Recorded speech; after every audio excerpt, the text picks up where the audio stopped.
Inter మీ కేంద్రీయ విద్యాలయం after all అని తీసుపడేస్తున్నాం. మీకేం తెలుస్తుంది? మీకేం తెలుస్తుంది? గౌరవనీయులు ఎమ్మెల్యే గారు, మీ జాగాలు అక్కడ ఉన్నాయి, అక్కడనే ప్రపోజ్ చేసినా నేను ఒప్పుకున్నాం. అంబర్గాంలో 15 ఎకరాలు ఉంది, మీరు అక్కడ ప్రపోజ్ చేసినా లేదా?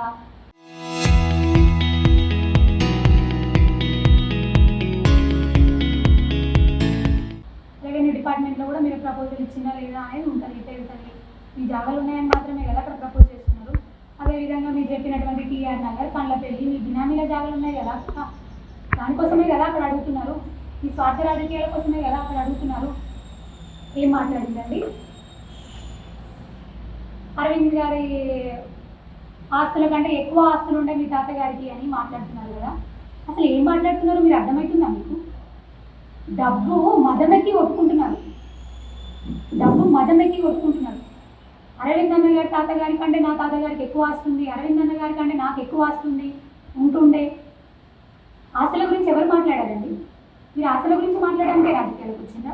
మీ సొంత ఆస్తులు లెక్క పెట్టడానికి రాజకీయాలకు వచ్చిందా? ఇద్దామా చిట్టా? మీరు రాజకీయాలకు రాకముందు, మీరు రాజకీయాలకు వచ్చిన తర్వాత మీ ఆస్తి ఎంతుంది? రండి, అంబేద్కర్ చౌరస్తా దగ్గర మాట్లాడుకుందాం, తీసుకొని వస్తాం మేము. ఎంత డబ్బు మదమెక్కి కొట్టుకుంటున్నారు మీరు అంటే, ఎంత కొవ్వుబట్టి కొట్టుకుంటున్నారు అంటే, డబ్బుల గురించి ఎవరు మాట్లాడిందండి? విద్యార్థుల భవిష్యత్తు గురించి స్కూల్ శాంక్షన్ చేయమని ఒక 10 ఎకరాలు ఏమంటే డబ్బుల గురించి మాట్లాడుతున్నారు మీరు. డబ్బుల గురించి ఎవరు మాట్లాడారండి? ఎవరైనా మాట్లాడిందా? అరవింద్ అన్న గారు కనీసం ఆ టాపిక్ తీసిందా? మీరు ఎందుకు తీస్తున్నారండి? మీకు ఎందుకు వస్తుంది? గతంలో ఇట్లనే ఇక్కడ ఉన్నటువంటి నాయకులను ఎద్దేవా చేస్తూ వాళ్ళకంటే మాకు ఇంత ఉండే, మా తాతగారే అప్పట్లో ఫియట్ కార్ వాడుతుండే. ఫియట్ కారేనా? మా తాతగారు అప్పట్లోనే ఫియట్ కార్ వాడుతుండే అని మాట్లాడింది. ఇక్కడున్న నాయకులను ఇట్లనే అవహేళన చేస్తూ గతంలో. మీకు ఇది కొత్త ఏం కాదు. డబ్బు పొగరుండి, డబ్బు మదం పట్టి కొట్టుకుంటూ ఇష్టం ఉన్నట్టు ఎవరిని పడితే వాళ్ళని గౌరవనీయులు పెద్దలు గతంలో ఇక్కడ ఉన్నటువంటి సీనియర్ నాయకులను కూడా లేకుండా వాళ్ళని అట్లనే అవహేళన చేసిండు. ఇప్పుడు కూడా ఒక గౌరవనీయులు అనేటువంటి ఒక మంచి పోస్ట్లో ఉన్నటువంటి ఎంపీ గారిని ఇష్టం ఉన్నట్టు డబ్బు మదం పట్టుకొని నీకంటే నాకు ఎక్కువ వస్తుండే, నా తాతగారికి ఎక్కువ వస్తుండే అని మాట్లాడుతున్నారు.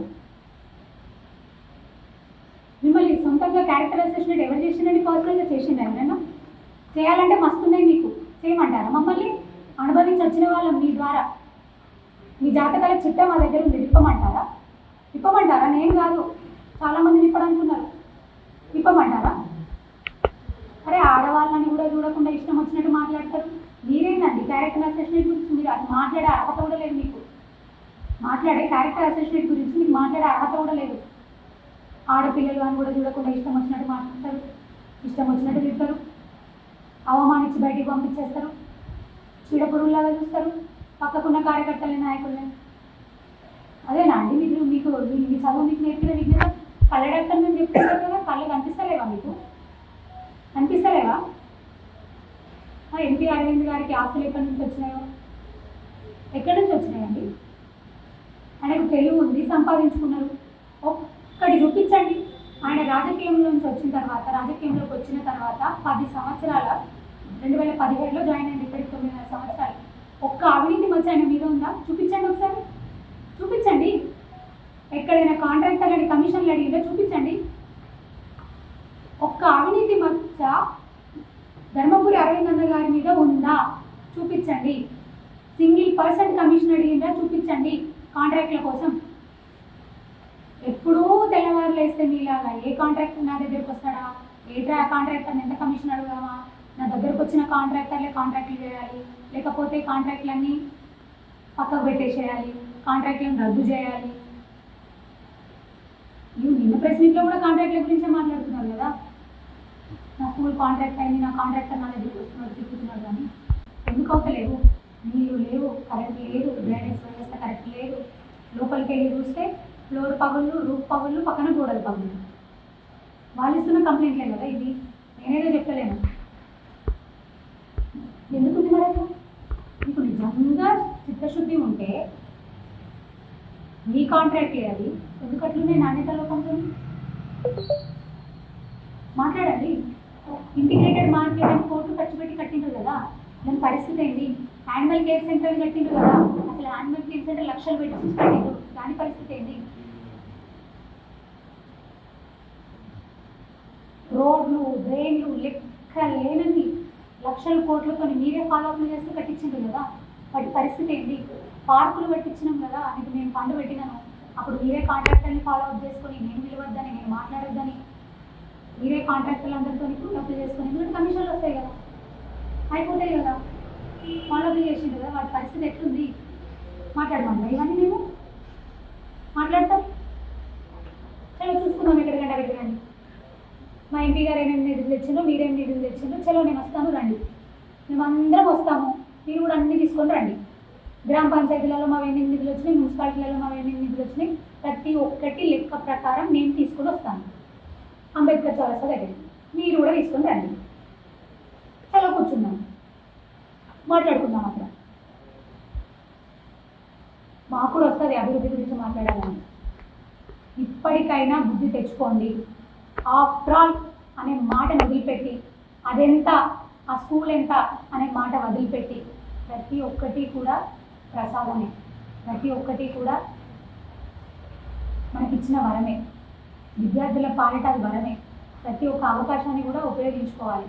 మీకేదో డబ్బు మదం పట్టుకొని ఇప్పటికిప్పుడు వందల కోట్ల కాంట్రాక్ట్ల కోసం, వందల కోట్ల భూముల జాగుల కోసం మీరేదో చిల్లర రాజకీయాలు చేస్తూ, స్వార్థపూరిత రాజకీయాలు చేస్తూ, మీ సొంతానికి నియోజకవర్గాన్ని బలి చేస్తూ, నియోజకవర్గాల పిల్లల భవిష్యత్తును బలి చేస్తూ ఇష్టం ఉన్నట్టు మాట్లాడుతున్నారు కదా.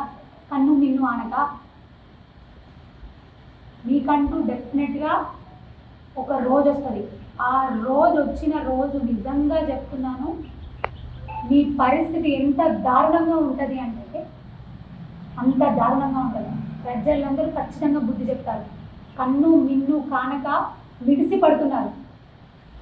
ఎవరిని పడితే వాళ్ళని ఇష్టం ఉన్నట్టు మాట్లాడుతున్నారు. సొంతంగా పర్సనల్ విషయాలు తీసి మరీ మాట్లాడుతున్నారు. వ్యక్తిగతంగా అవమానిస్తున్నారు ప్రతి ఒక్కరిని కూడా. ఇక్కడున్న సీనియర్ నాయకుల్ని, గౌరవప్రదమైన పోస్టులో ఉన్నటువంటి నాయకుల్ని, గౌరవ ఎంపీ గారిని, మాజీ ప్రజాప్రతినిధుల్ని మదం ఎక్కువై కొట్టుకుంటూ మాట్లాడుతున్నారు. నిజంగా చెప్తున్నాను, జగిత్యాల నియోజకవర్గ ప్రజలు ఒక రోజు బుద్ధి చెప్తారు చూడండి. జగిత్యాల నియోజకవర్గంలో ఉండనీయకుండా బుద్ధి చెప్తారు. నన్ను ఇంత ఓట్లేసి గెలిపించిండు, అంత ఓట్లేసి గెలిపించిండు అంటున్నారు కదా. ఫస్ట్ మీ మెజారిటీ సెకండ్ టైం ఎందుకు రాలేదు? ఎందుకు రాలేదు ఆలోచించిండ్రా ఒకసారి? ఏదో ప్రజల్ని ప్రలోభ పెట్టడం వల్ల మాత్రమే గెలిచిండ్రు మీరు. ఆ విషయం గుర్తుపెట్టుకోండి. ఆ విషయం గుర్తుపెట్టుకొని మాట్లాడండి ఒకసారి. ఇప్పటికైనా 15 వరకు గౌరవనీయులైనటువంటి ఎంపీ గారు కేంద్రీయ విద్యాలయ స్థలం కేటాయింపు కోసం సమయం ఇవ్వడం జరిగింది. అయినా కూడా మీ ప్రభుత్వానికి, మీకు, మీ కాన్సర్న్ మంత్రి గారి ఎలాంటి ఉలుకు పలుకు చలనం లేదు. అందుకోసం విద్యార్థుల భవిత కోసం ధర్మపురి అరవింద్ అన్న గారు ధర్మదీక్ష చేపట్టనున్నారు. 18వ తారీఖు సోమవారం రోజున 9 గంటల నుంచి 5 గంటల వరకు తహసీల్ చౌరస్తా, ఆర్డీఓ చౌరస్తా, Jagtial district head quarter, Jagtial పట్టణ స్థలం. నేను ప్రజలందరినీ కోరుకుంటా ఉన్నాను. మరీ ముఖ్యంగా జగిత్యాల నియోజకవర్గానికి, జిల్లాకు సంబంధించినటువంటి విద్యార్థుల తల్లిదండ్రులను స్వచ్ఛందంగా తరలి రావాలని, ప్రజలందరూ కూడా వారి మద్దతును అందించి ఈ ధర్మదీక్షని, ఈ ధర్మ యజ్ఞాన్ని విజయవంతం చేయవలసిందిగా, అదేవిధంగా మేధావి వర్గాన్ని అందరినీ, వివిధ కమ్యూనిటీ లీడర్స్ అందరినీ, ప్రజలందరినీ, మా మహిళా సోదరిమణులని అందరినీ కూడా ప్రార్థిస్తూ ఉన్నాను. మీకోసం ప్రజా గొంతుకై ధర్మపురి అరవింద్ అన్న గారు దీక్ష చేపడతా ఉన్నారు. వారికి శక్తినిచ్చేది, వారికి ఉత్సాహాన్నిచ్చేది మీ గొంతుక మాత్రమే. మీరందరూ కూడా ఈ యొక్క ధర్మయుద్ధంలో ప్రమిదలు కావాలని మరొక్కసారి కోరుకుంటూ ఈ యొక్క ధర్మస్థలికి మిమ్మల్ని ఆహ్వానిస్తూ ఉన్నాను. 18 సోమవారం తహసీల్ చౌరస్తా 9 గంటలకు అందరూ కూడా వచ్చి ఈ ధర్మయుద్ధంలో, ఈ ఈ ధర్మ యజ్ఞంలో ధర్మ యుద్ధంలో భాగస్వామ్యం అవ్వాలని మరొక్కసారి ప్రార్థిస్తూ ధన్యవాదాలు తెలియజేస్తా ఉన్నాను. ఎవరు ఎన్ని ముసలి కన్నీరు కార్చినా, ఎవరు ఎన్ని కుట్రలు కుతంత్రాలు పన్నినా ఈ ధర్మయజ్ఞం మాత్రం ఆగదు అని మరొక్కసారి తెలియజేస్తా ఉన్నాను. భారత్ మాతాకి